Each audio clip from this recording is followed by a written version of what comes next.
Hi friends, இன்றைக்கி குடைமிளகாய் இறால் மசாலா எப்படி செய்யறதுன்னு பார்க்க போகிறோம். அதுக்கு முன்னாடி சேனலை சப்ஸ்கிரைப் பண்ணி வச்சுக்கோங்க. இன்றைக்கி வந்து 1/2 kg இறா எடுத்திருக்கேன்.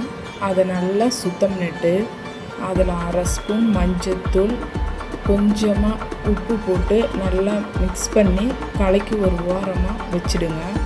அதற்கு பிறகு 2 வெங்காயம், 2 தக்காளி, 1 பச்சை மிளகா, 1 குடமிளகா, தேவையான அளவு கருவேப்பிலை, கொத்தமல்லி, புதினா எல்லாத்தையும் கழுவி கட் பண்ணி அதை தனியாக வச்சுக்கோங்க.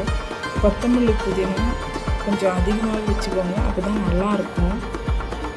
ஒரு வாணலில் நல்லெண்ணெய் ஊற்றி அதில் கொஞ்சமாக கடுகு, கொஞ்சமாக சீரகம், கொஞ்சமாக பெருஞ்சீரகம் போட்டு நல்லா வதக்கிடுங்க. வதக்கிட்ட பிறகு வெங்காயம் போட்டுக்கோங்க. நம்ம கட் பண்ணி வச்ச வெங்காயத்தை போட்டு நல்லா வதக்குங்க. நல்லா வதங்கிட்ட பிறகு இஞ்சி பூண்டு பேஸ்ட்டு ஒரு ஸ்பூன் போட்டுக்கோங்க. அதையும் போட்டு நல்லா வதக்குங்க. அதை வதக்கிட்ட பிறகு அந்த பச்சை வாசலாம் போயிட்ட பிறகு ஒரு பச்சை மிளகா, கட் பண்ண பச்சை மிளகாவை போட்டு வதக்குங்க. அதுக்கு பிறகு கொஞ்சம் புதினா போட்டுக்கோங்க. புதினா கொஞ்சம் கொஞ்சமாக போட்டு வதக்குங்க.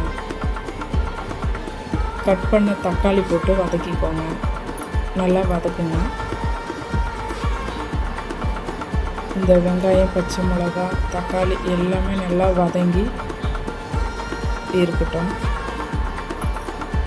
வதங்கிட்ட பிறகு இதில் நம்ம கழுவி வச்ச மஞ்சத்தூள், உப்பு போட்டு வச்சோம்ல, அதை மறுபடியும் ஒரு தண்ணி போட்டு கழுவிட்டு அதுக்கப்புறம் இதில் சேருங்க. இதை நல்லா வதக்கிக்கோங்க. இது நல்லா வதங்கிட்டு இருக்கட்டும்.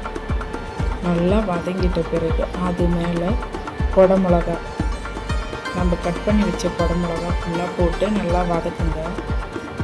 ஏன்னா குடமிளகா நிறைய போடுறாங்களேன்னு சொல்லிட்டு பார்க்காதீங்க. இது வந்து சீக்கிரமாக வதங்கிடும். வதங்கிட்ட பிறகு ரொம்ப கம்மியாகிடும்.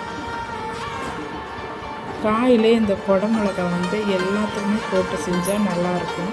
இப்போ நம்ம மசாலா ஐட்டம்லாம் சேர்த்துக்கலாம்.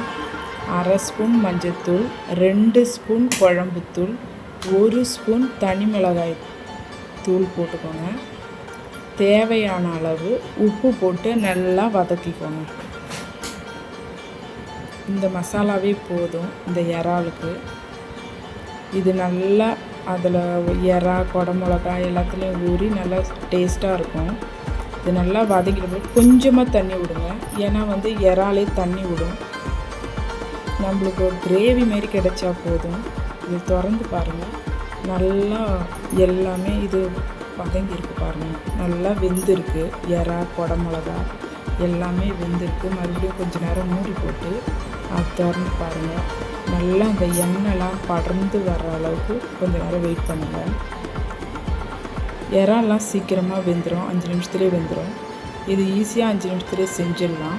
எல்லாத்தையும் கட் பண்ணி வச்சுட்டு சீக்கிரமாக செஞ்சிடலாம். இப்போ பாருங்கள், அப்படியே எண்ணெய் பிரிஞ்சு வந்துடுச்சு. இது மேலே கொத்தமல்லி போட்டு நம்ம இப்போ இறக்கி சாப்பிட வேண்டியது தான். இறா கிடைக்கும்போது இந்த குடமிளகா வாங்கி செஞ்சு பாருங்கள். சூப்பராக டேஸ்ட்டாக இருக்கும். செஞ்சு பார்த்துட்டு சாப்பிட்டு பார்த்துட்டு எப்படி இருக்குன்னு எனக்கு கமெண்ட் பண்ணுங்கள். இந்த சேனலை சப்ஸ்கிரைப் பண்ணுங்கள், லைக் பண்ணுங்கள், ஷேர் பண்ணுங்கள், கமெண்ட் பண்ணுங்கள். தேங்க்ஸ் ஃபார் வாட்சிங் கைஸ்.